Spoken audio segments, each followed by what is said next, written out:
Semoga video ini memberi manfaat. Jenderal Ahmad Yani adalah Menteri Panglima Angkatan Darat KSAD, yang merupakan salah satu pahlawan revolusi yang gugur pada peristiwa gerakan tanggal 30 September. Beliau ditembak di rumahnya saat hendak diculik oleh para anggota G30S. Jenderal Ahmad Yani lahir di Jenar, Purworejo, Jawa Tengah pada tanggal 19 Juni tahun 1922 di keluarga Wongsorejo. Lalu pada tahun 1940, Ahmad Yani meninggalkan sekolah tinggi untuk menjalani wajib militer di tentara Hindia Belanda pemerintah kolonial. Ia belajar topografi militer di Malang, Jawa Timur, tetapi pendidikan ini terganggu oleh kedatangan pasukan Jepang pada tahun 1942. Pada saat yang sama, Yani dan keluarganya pindah kembali ke Jawa Tengah. Setelah Jepang menguasai Indonesia pada tahun 1943, ia bergabung dengan tentara yang disponsori Jepang. Peta, atau pembela tanah air, dan menjalani pelatihan lebih lanjut di Magelang. Setelah menyelesaikan pelatihan ini, Ahmad Yani meminta untuk dilatih sebagai komandan peleton peta dan dipindahkan ke Bogor, Jawa Barat untuk menerima pelatihan. Setelah selesai, ia dikirim kembali ke Magelang sebagai instruktur. Lalu pada tanggal 5 Desember tahun 1944, ia melangsungkan pernikahannya dengan Bandiah, yang dulu menjadi guru mengetiknya. Dari perkawinan ini kelak mereka dianugerahi 8 orang anak.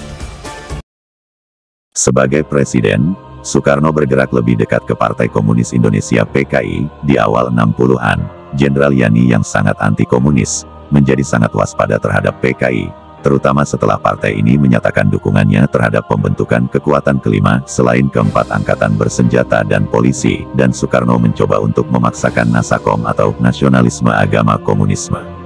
Keduanya, Ahmad Yani dan Nasution menunda-nunda ketika diperintahkan oleh Soekarno pada tanggal 31 Mei tahun 1965 mempersiapkan rencana untuk mempersenjatai rakyat. Pada dini hari tanggal 1 Oktober tahun 1965, gerakan tanggal 30 September mencoba untuk menculik 7 anggota staf umum Angkatan Darat. Sebuah tim dari sekitar 200 orang mengepung rumah Jenderal Yani di Jalan Latuha Hari nomor 6 di pinggiran Jakarta Menteng, Jakarta Pusat. Biasanya Ahmad Yani memiliki 11 tentara menjaga rumahnya. Istrinya kemudian melaporkan bahwa seminggu sebelumnya tambahan 6 orang ditugaskan kepadanya. Orang-orang ini berasal dari Komando Kolonel Latif, yang diketahui Yani adalah salah satu komplotan utama dalam gerakan tanggal 30 September. Menurut istri Jenderal Yani, orang-orang tambahan tersebut tidak muncul untuk bertugas pada malam itu. Yani dan anak-anaknya sedang tidur di rumahnya sementara istrinya keluar merayakan ulang tahunnya bersama sekelompok teman-teman dan kerabat. Dia kemudian menceritakan bahwa saat ia pergi dari rumah sekitar pukul 23, ia melihat seseorang duduk di seberang jalan seakan menjaga rumah di bawah pengawas.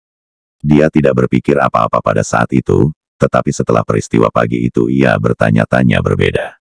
Juga, dari sekitar jam 9 pada malam tanggal 30 September ada sejumlah panggilan telepon ke rumah pada interval, yang ketika menjawab akan bertemu dengan keheningan atau suara akan bertanya apa waktu itu. Panggilan terus sampai sekitar pukul 1 dan istri sang jenderal mengatakan dia memiliki firasat sesuatu yang salah malam itu.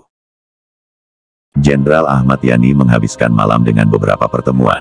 Pukul 7 malam ia menerima seorang kolonel dari Koti, Komando Operasi Tertinggi.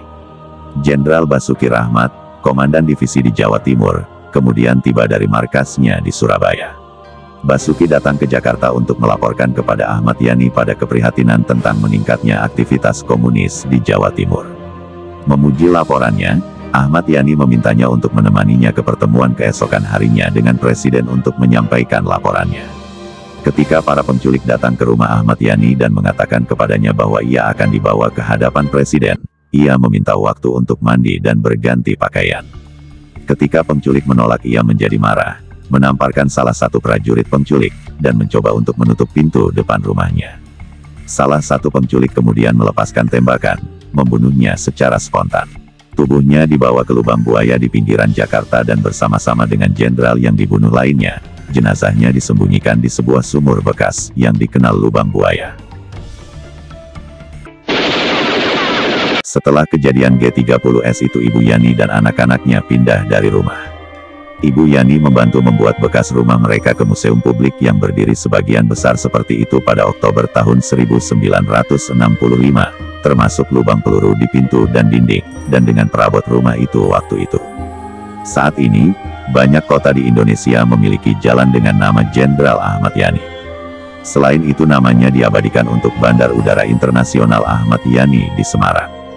Nama besar Jenderal Ahmad Yani juga digunakan sebagai nama dua buah universitas di Indonesia, yaitu Universitas Jenderal Ahmad Yani yang berada di Cimahi, Universitas Jenderal Ahmad Yani Yogyakarta yang berada di Yogyakarta. Kedua perguruan tinggi tersebut berada di bawah naungan Yayasan Kartika Eka Paksi yang merupakan yayasan yang dimiliki TNI Angkatan Darat di mana beliau mengabdi. Jenderal Ahmad Yani dan rekan-rekannya resmi dinyatakan pahlawan dari revolusi dengan keputusan Presiden nomor 111 Koti 1965 dan pangkatnya dinaikkan secara anumerta dari Letnan Jenderal untuk bintang keempat umum.